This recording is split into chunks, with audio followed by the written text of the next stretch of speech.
Welcome to the No Limit Selling Podcast, where industry leaders share their advice on how you can become better, stronger, faster.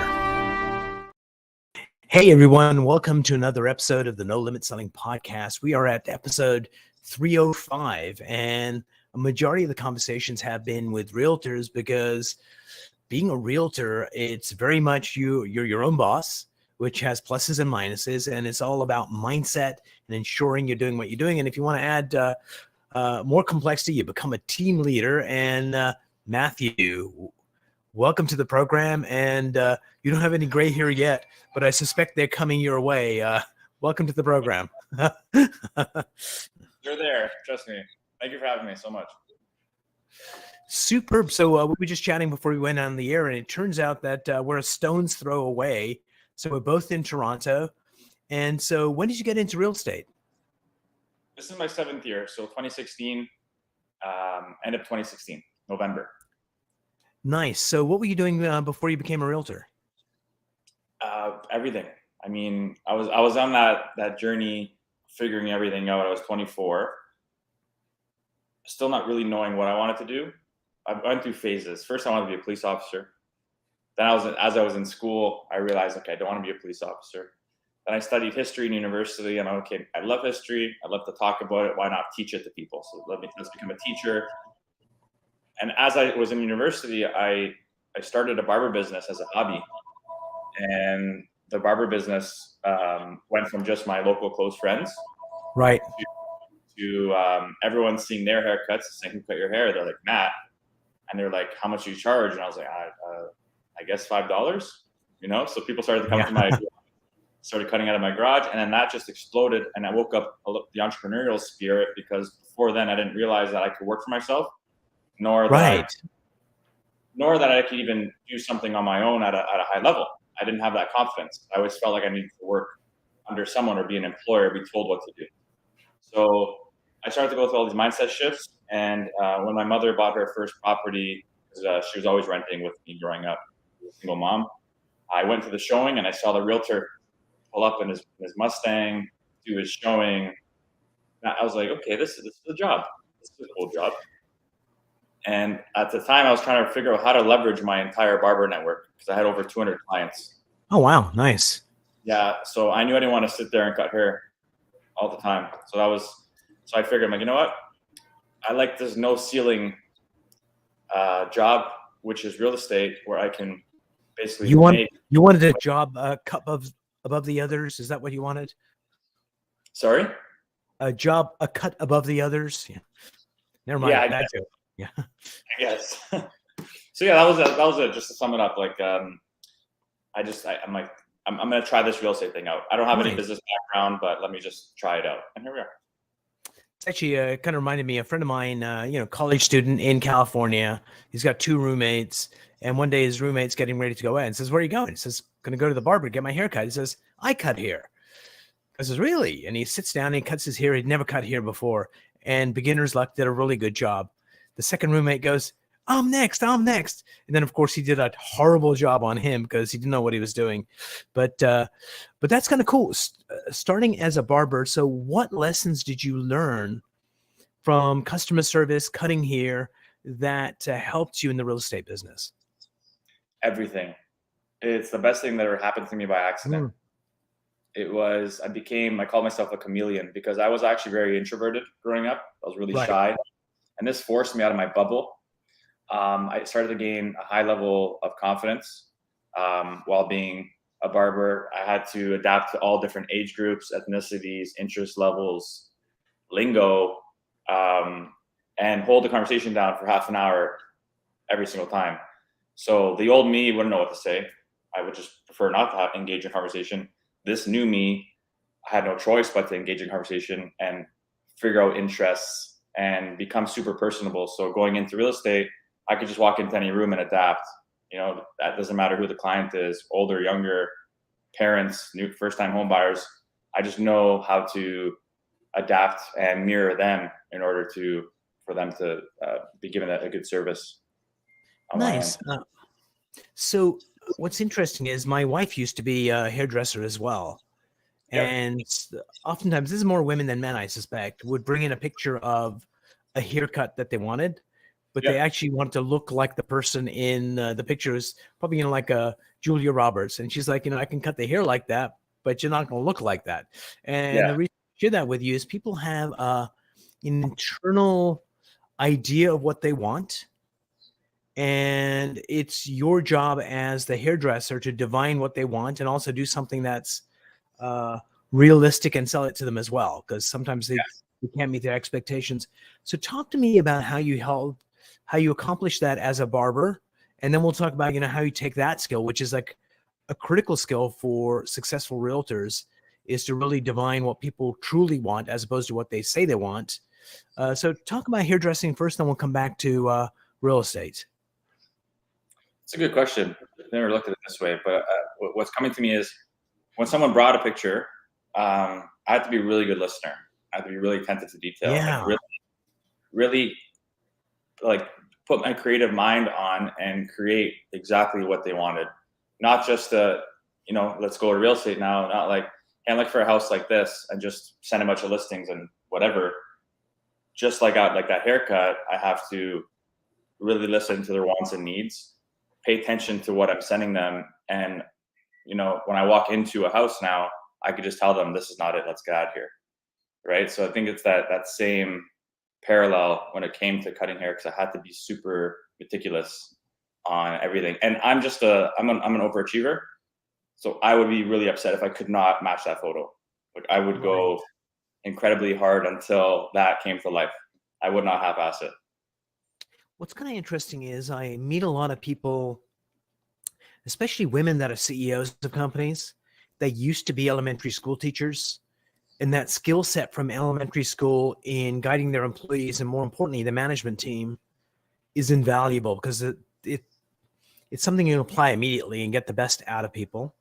Another one is people that are bartenders make great realtors, because it's how to deal with the public, especially in challenging situations. And now I'm going to add being a barber as well, because one of the things that's kind of interesting about being a barber versus any of the other professions is at some level you're also their psychologist. Oh yeah, big time. And also when you're doing real estate, oftentimes you hear about their personal problems and what's going on, and making peace between the two spouses to figure out the right house that they want. Yeah. So talk to me about what would be the best psychology for a realtor to have to be really effective in this industry? Well, patience for one. Yeah. I think patience is incredibly important. Knowing how to listen and really understand what their wants and needs are and the problems that they're dealing with. Become that problem solver for them, versus just sticking to a script and just forcing it down every single person. You got to adapt to everyone's needs, their personality types, the way they react to things. You have to know how to converse with certain people. Some are more anxious than others, right? Some are more analytical than others. So some just want the straight facts. Some need to be nurtured. So I feel that being adaptable and having an adaptable psychology, I think self-development is super important in this business too, and understanding, the different personality types out there and how people react to certain things, versus being very linear, and you're not going to be able to resonate and connect with certain people unless you're on that one path that you are only open to, if that makes sense. It does. So how long were you a realtor before you got a team? 6 years. 6 years. And in how many people in your team right now? 6. How many realtors Including of the 6?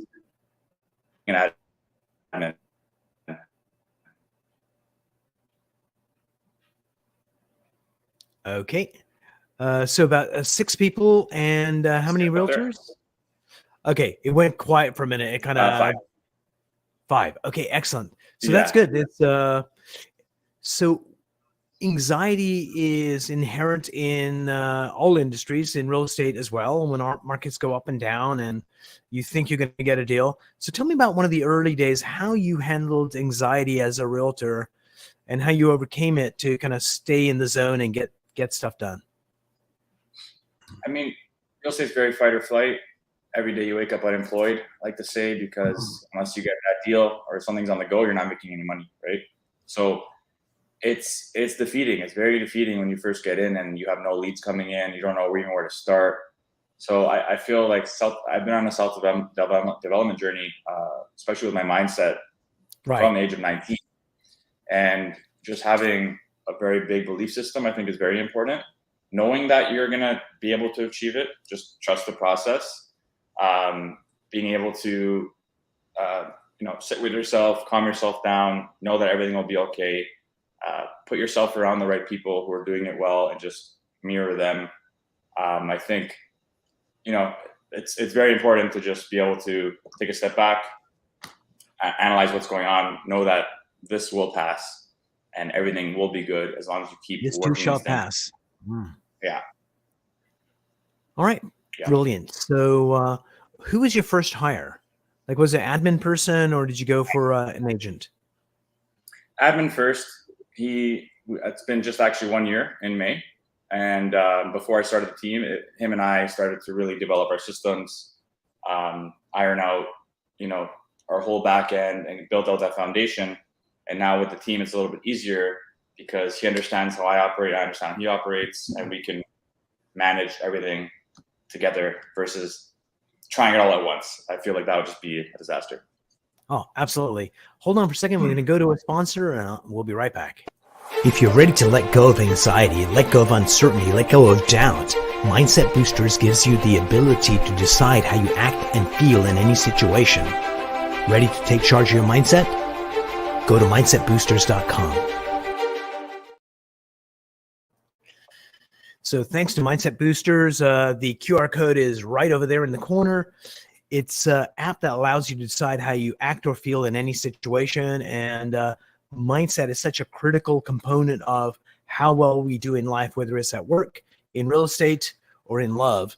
So who was your first agent that you hired? And what was that experience like when you actually had to manage somebody other than your admin? Yeah, so luckily my girlfriend and I kind of started the team together. And nice. We essentially took on about three main agents right away that we knew and we had connected with and had worked alongside and had a capacity with in the past. Nice. So it's a good culture. Consider them, like leasing agents, buying agents for now. We come on and support them however they need when it comes to their own clients, if they need us in front of them, if they need us on phone calls with them, if they need us in listing appointments. But that's kind of how we did it. Nice. So what was your concept of leadership and what was the reality that you discovered? Like oftentimes there's a disconnect of it's like theoretical and then you actually have to do the day in, day out and have to figure stuff out. So talk to me about the delta between what you thought it was and what it ended up being. Yeah, I mean, this kind of stems to my first mentor. Watching him produce at a super high level, for me, I love the way he led and mentored me, which was just throw me in the fire, right? I loved, he just threw me in the fire. I saw him doing what he did at a super high level. And the way he trained me was more so a lot of questioning, a lot of like, what do you think about this, Matt? He never really told me how to just go do this.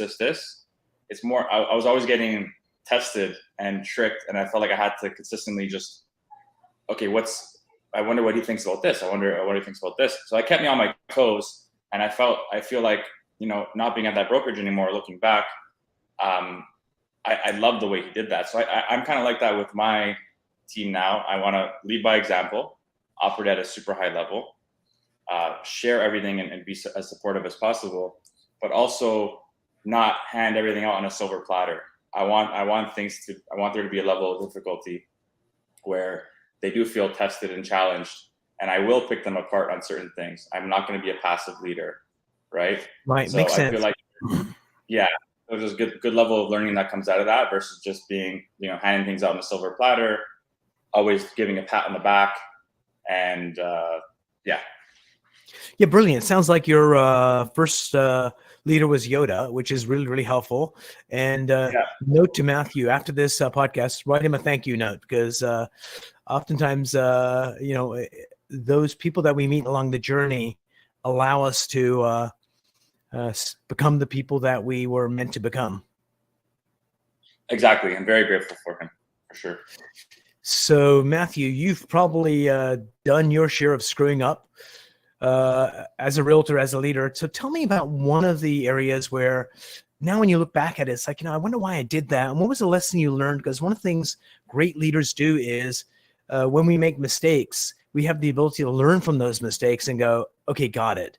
Whereas if someone told you, Matthew, do it this way because of this, and it's like, okay, but if you have to experience it, then that's a lesson you never forget. Do you have one of those lessons that still stays with you where you kind of learned the hard way, but it became a lesson that has helped you? Yeah, I feel like just generally being brutally honest and transparent. I feel like in the beginning of my career, obviously you're trying to win clients, you're trying to beat other realtors, so you're going to overpromise, you're going to sweeten it up and butter things up, just to make your clients feel good. But all it does is make your life insanely difficult.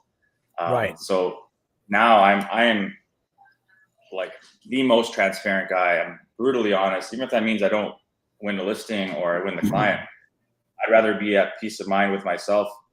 And when I do get accepted for my brutal honesty, I get the job done at a super high level for the client, and they could not be happier with that transparency. So I feel like in the beginning, there's times where I would just say things just to get deals or overpromise, and the anxiety was even worse. Yeah. So just adding to that, thank you for sharing that, because that's the other thing great leaders do is they don't have this facade of I know everything.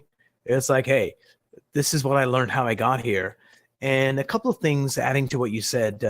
One, I think intent is so important. So some people use brutal honesty as a weapon. But if the intent is to be of highest service to my clients, or if I'm leading my agents and the intent is to allow them to shine, that comes through and it's received differently. Would you agree with that? 100%. Yeah. And the other thing is very much if you can't be honest with the right intent if you don't have a level of confidence in yourself, because that comes from when you feel confident in your skin, then it's like, okay, I can tell the truth about this thing. And sometimes it's for the best. It's like, I don't want to hurt John's feelings. He's one of our agents and I don't want to, hurt him, but then we're hurting everybody. But if we're confident, it's like, okay, and we have a good relationship of trust. So talk to me about your journey as a real estate agent, when you really felt confident in your abilities. Because, certainly when we first come in, oftentimes, thank God we have bravado that lets us step in there and do shit, even though we don't know what we're doing. And the experience of that gives us the confidence. So when did you really feel like, I got this, and this stuff I don't know, but that doesn't make a difference, I know how to solve those? Yeah, I think it was year 3 for me. I think was the year where I had the exponential growth and everything started to come, and I was just taking everything. I just, no problem. I know exactly how to do this. I know how to do this. The social media for me started to really take off. The awareness, the credibility. I have suffered from imposter syndrome for a very long time. So, that was a battle for me too. But I would say, year 3 is when everything the confidence fully kicked in. The foundation was there, and I was ready to just receive. Superb. And you're into year 7, right? You were saying? Yeah. And so I suspect your level of confidence is deeper now. And in another 3-4 years, it'll be even better still. So talk to me about the relationship. You didn't think you'd have to work so hard on the interview, right? But here we go. Talk to me about the relationship between confidence and trust. Well, I think it comes down to energies. I'm very much into energies, and I feel like people can sense it from you, right? If you walk into a room and absolutely, your language is off and you're fidgeting and the way you're speaking, you're not coming out with conviction. I feel that people are going to lack some trust in you, right? But if you walk into a room with conviction, complete confidence, and you really know what you're talking about, and you're like just spitting out facts, people are just going to be like, okay, I trust this guy. He knows what he's talking about, And I do get that vibe now where, I have one client, an example right now, they're selling their house in another province and they're coming to me to ask my opinion on certain things. And it's humbling for me because obviously they have a realtor doing their job at a high level down there, but they must really value and trust my opinion to want to ask me about their situation over there too, right? Nice. So it's cool. I mean, it comes over time and experience. It's not like you can day one real estate, you walk in a room and it's like, I'm the most confident guy ever. Absolutely. So let me answer that. So you can have someone that can come in that is confident, has conviction, knows the facts, but does not feel confident inside. Because we can all put on a facade, but humans have this ability to sense when something isn't quite right. They can't put their finger on it. So I think when you feel confident in yourself, all those subtle communications as well kind of line up with who you are. And when your intentions line up with who you are, that's where you come through as a more powerful human being. And the more powerful you are, the more trust gets developed because you become a stable foundation that they can rely on. Because in a lot of ways, realtors aren't needed to do transactions until something goes wrong. And then it's like, thank God I got a realtor. And that's why we get them in the first place. So that confidence and trust is so critical in people understanding that Matthew's got my back. If something goes sideways, he's going to solve it. Yeah, I think another thing to point out here, I think that living your true authentic self is very important. And Absolutely. Like you mentioned, like I speak on this all the time as authenticity because I'm able to walk in and people get my vibe because I wake up every day alive. I know I'm going to come out today as Matt Campoli. I'm excited. I'm not going to try and be anyone else other than myself. If people don't like it, I don't care. So when I walk into a room, I am completely 100% my authentic self. And there's really no way that someone could read through that because there's no smoke and mirrors there, right? So I think that's very important for people if they want to learn how to carry themselves, is learn how to just be yourself first. And that's a lot harder than you would think. Because for a lot of people, so I'll tell you a story and I'll get to the point. I used to be in Silicon Valley, ran a consulting firm, and we would launch companies in the Valley from the States, from overseas. And one day I had these Taiwanese people that were clients, and we had dinner together and said, oh, why don't you come with us? We're meeting someone else. He might be a great client for you. Come to this Korean karaoke bar. And God knows you don't want to hear me sing. So I said, sure. We go there and there's lots of drinking. And then this guy comes in to play the keyboard. And as he's playing the keyboard live, then people are doing karaoke with him. So it's not just pre-recorded music. And so in this meeting, I kind of asked the guy, what's with drinking and you Asians, man? He says, when you come to our office, you do your business talk. And if we like what you're saying, we take you out for drinks that evening and we get you drunk. And we see the real you, not the business face, but the real face. And that got me to think a little bit deeper. And what I came up with was this, is that Matthew, we each have three faces. We have the face, the illusion that we show everyone else. And that illusion could be, look at me, I'm pretty, I'm smart, I'm amazing. Or the illusion could be, look at me, I'm a victim, nothing goes right, people are out to get me, or some kind of facade that we're putting on. Then we have a sense of who we are, and I call that the delusion. This is who I think I am, and who we think we are and who we show people. There's a delta between the two, which takes a lot of mental effort to maintain both and creates a lot of stress. But then there's a third position, which is the authentic self. And once you take the journey to find your authentic self, then you don't have that delusion of who you think you are. You know who you are. And if you have the confidence at that point, you know who you are, that's who you show the outside world as well. So there's only one you. And it sounds like that's what you've done, Matthew, is discovered the real you. And you show up as that. And some people love you and some people don't like you, and which is way better than most people liking you, but they don't like the real you. They like this illusion of you. So bravo for doing that. And I think that's part of the journey for the people you're leading, is helping them discover their authentic selves. And then you get someone that is more powerful for the team. And it takes a lot of the drama away as well in organizations, because when people feel threatened is when they're trying to balance these different facades. is when you get more of the drama. When people are, I know who I am. I trust Matthew. And this thing that Matthew does, I don't like it, but I don't care because I appreciate everything else. And all that stuff goes away. And I think that's how you build kick-ass amazing teams, because for most teams, when you look at the sum of the parts, especially leadership teams, they have the best and brightest. But when they come together, more times than not, the whole is less than the sum of the parts. And if you can build an authentic team, then you get something that actually the whole is much larger than the sum of parts. And that's where you get amazing things done. So thoughts on that, what I just described? Does that sound like crazy talk, or is like hallelujah, praise the Lord? No, I agree fully with it. I think it's super important. I think people need to dive deeper into discovering that, especially in the culture they're in too. So Matthew, before we part company, my area of expertise is very much neuroscience and mindset. So since you got me here for a few minutes, what's a question you have about mindset or team dynamics that you've always wanted to know? It's a good one.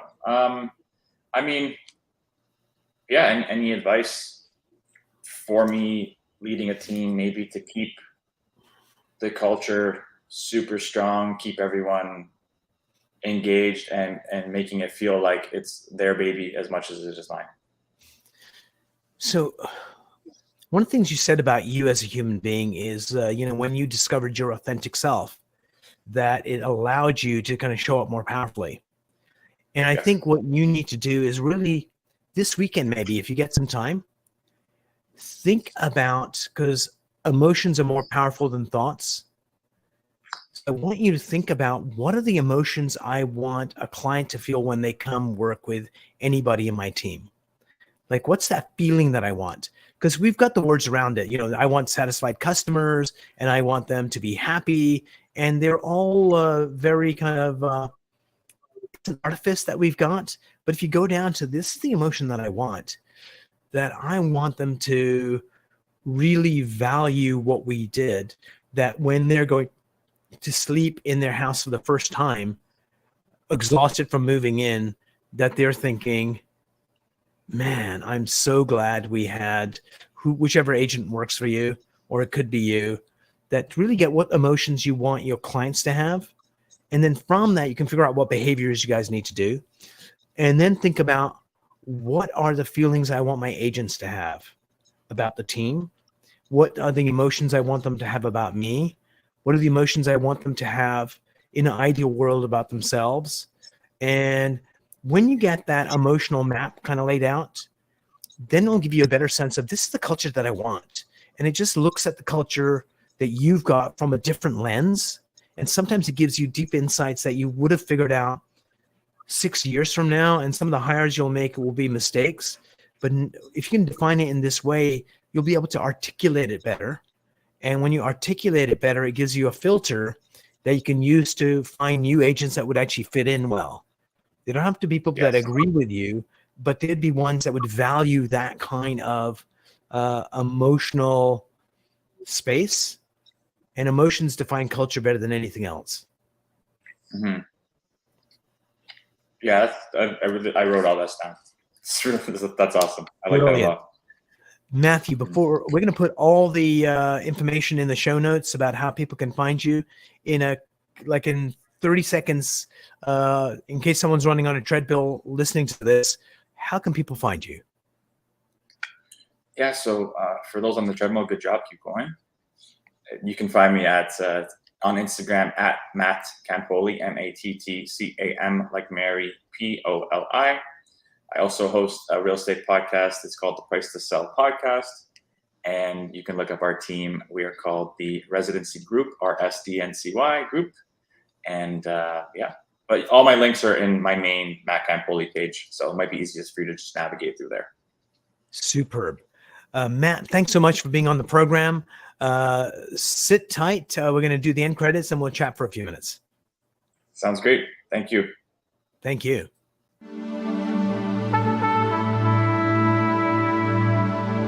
If you enjoyed this episode, please go to iTunes and leave a 5-star rating.